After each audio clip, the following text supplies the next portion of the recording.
After living with my parents who should have gotten divorced a long time ago, I wasn't someone who had a guide of what a healthy relationship should look like, so I became quite close with Jess and Jake. It had always been me and my sister growing up, so when she introduced me to Jake it felt like I finally had an older brother. Eventually, Jess and Jake moved in together, got engaged, and now they're married. My parents ended up kicking me out because I refused to pay them rent. I have a job at a luxury horse ranch, and there's a few perks. They'll let you use their horses to practice. They'll offer free lessons with a riding instructor. And all around I just love my job too much. I didn't want to leave it. Due to these perks, though, my pay isn't that good. And for how much my parents were asking for, I'd have to get a second job, or quit to find one that pays enough. So I found myself living with Jess and Jake.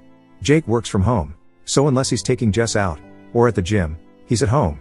He makes enough money doing whatever it is he does. I have no idea what he actually does, but Jess told me that it was his family's company. So that explains it, I guess. Recently, they came to me and told me that they were expecting, and obviously, I was very excited for them. But my sister has had a few miscarriages in the past, and we needed to be extra careful with her. This has turned out to be a very complicated pregnancy for my sister, even in these early stages. So it's very high risk. Hopefully, this is enough for you to get a clear idea of what's going on. My parents had an old car that I was allowed to drive to work and school, but after they kicked me out I could no longer use it. This was a bummer as I always liked the sense of freedom that having a car gave me, but whatever, I'll get over it. Jake insisted that he would start taking me to school in the morning, and then driving me to and from work.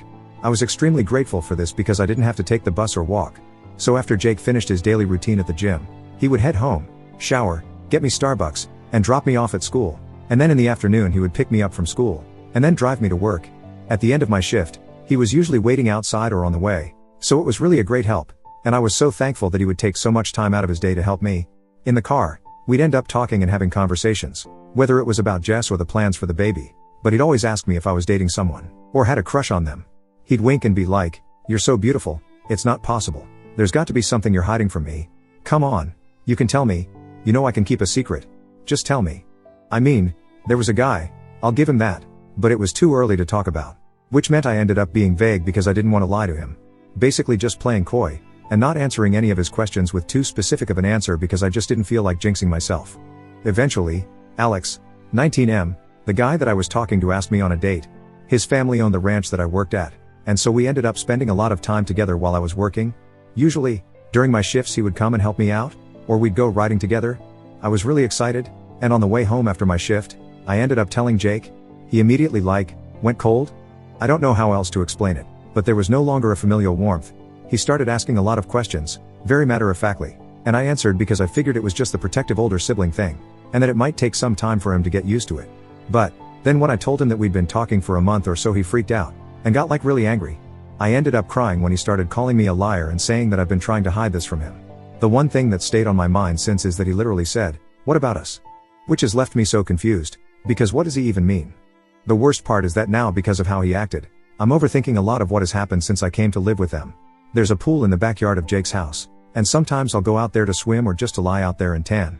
However, I've now come to realize that any time I went out for a swim, or tried to sunbathe, that Jake would make an excuse to come and do something outside, whether he'd start up the grill, or mow the lawn. I get that feeling that I was being watched, but a few times, he just started swimming with me, but I figured he was just trying to work out like me. After I get out of the pool, I go to take a shower in the hallway. Jake and Jess have their own connected to the master. After I'm done with my shower, I would go to my room, and then get changed and sleep. Sometimes though, in that short distance between hallway and room, in which I'm wearing nothing but a towel, Jake would be waiting for me, and then he'd say goodnight, which I would say back to him. But now I'm wondering if there was another reason for that. I don't want to bring these concerns up to my sister because of how fragile she's been recently. This pregnancy is really hitting her hard, and I just don't want to say anything because it could end up hurting her or the baby, and I just need an answer as to whether or not I'm overthinking. More info. I really didn't even consider the fact that my sister could take his side over mine, but after everything I've read in the comments, it makes me think I should start collecting that evidence. Also, I will definitely try my best to switch the dynamic between him and me without raising red flags. I'm more than willing to tell my sister if I feel like there's any immediate danger, but as I said before, I don't think he's that type of person.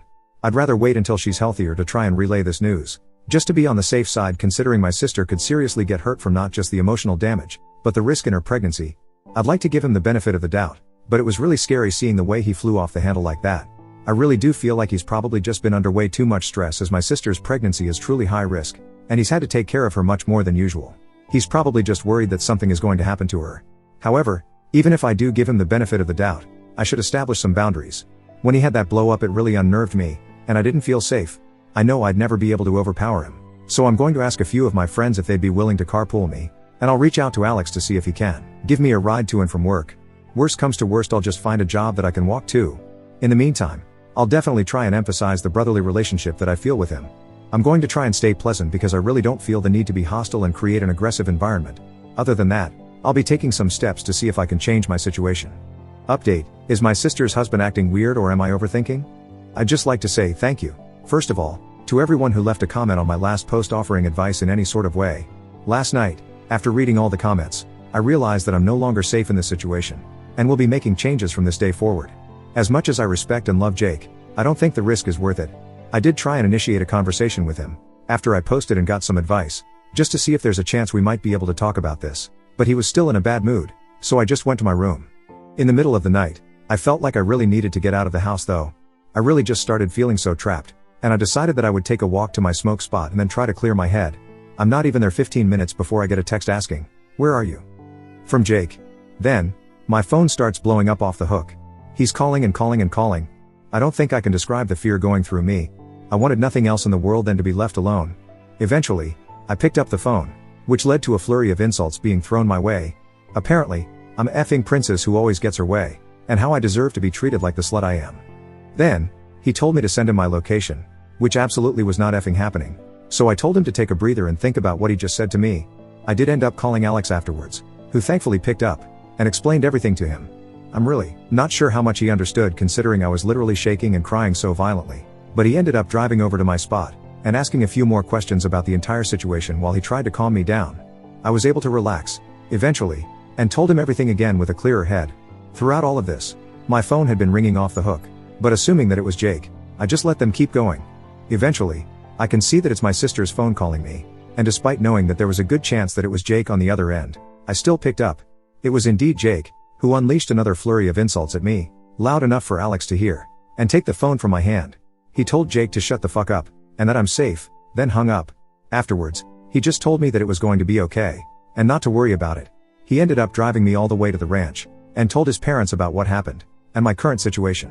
I'm really grateful that they decided to take me in, and let me stay in one of their extra rooms for a little more work around the farm. After that, I just kind of cuddled with Alex, and tried my best to fall asleep. I ended up not going to school today, because I'm just trying to take a breather. However, after Jake's reaction, and the comments getting to my head, I seriously began to worry for my sister, who I ended up calling. Gladly, she was the one who picked up, and it was obvious that she had been crying. She asked me if I was safe, and if I was okay. Jess told me that the night before, she had woken up to Jake's yelling, and it really startled her, so she pretended to still be asleep. She ended up hearing him come back into their room, and take her phone off of her charger. Afterwards, she heard the yelling again, and then the front door slamming. Apparently, Jake had gone to look for me, and had kept my sister's phone with him. She told me she had no idea what to do, but she was just scared that he was going to genuinely hurt me. After an hour or so, Jake had come back home, but he was clearly still in a bad mood, because when she asked where he was and what happened, he ended up blowing up on her too for questioning him. She said she'd never seen him this angry before, and he was literally wrecking furniture. After a few minutes of this, he had gotten back into the car and left, but thankfully left her phone on the counter. She looked at the call logs, and saw all the calls to me. While Jake was gone, she ended up calling a friend to pick her up, and then tried reaching out to me, which at that point I was sleeping, but she told me she was scared that he had found me. She told me she was really sorry for not being able to protect me herself, and failing to see that this was happening. Jess asked me why I didn't tell her about any of his behavior, but I told her that I didn't want to stress her out with the pregnancy, and then we both had a long cry. Apparently, my parents are allowing her to move back in rent-free, because they want to help raise their grandbaby. If this had been an option in the first place, none of this would have happened, but I digress. My sister and I ended up going out for dinner, where I showed her my post. We cried again. She told me that she'd never been scared of him before, but after seeing his anger the night before, she was shaken. Both of us still need to get our stuff, but we're going to reach out eventually, and set a date that we can move all our shit out. My dad and Alex will both be there, just in case he tries to pull anything. According to my sister, he has tried to reach out and apologize so many times, but he just claims that he was worried for my safety, and that I shouldn't be out at night. He had no idea that she could hear exactly what he was yelling at me, so she knew for a fact he was lying. Jess let him know that she'd be filing for divorce, and then hung up. I love my sister, and I wish her nothing but the best in life. I know she will recover from this, and find an amazing man that loves her and only her. In other news, Alex and I are going on a date next week, so I'm pretty happy about that. But genuinely, thank you to the Reddit commenters for stressing me out so badly that I just needed to go on a smoke break. I think you may have saved me. I don't know what would have happened had I been in my room that night, but I'm grateful that I didn't have to find out.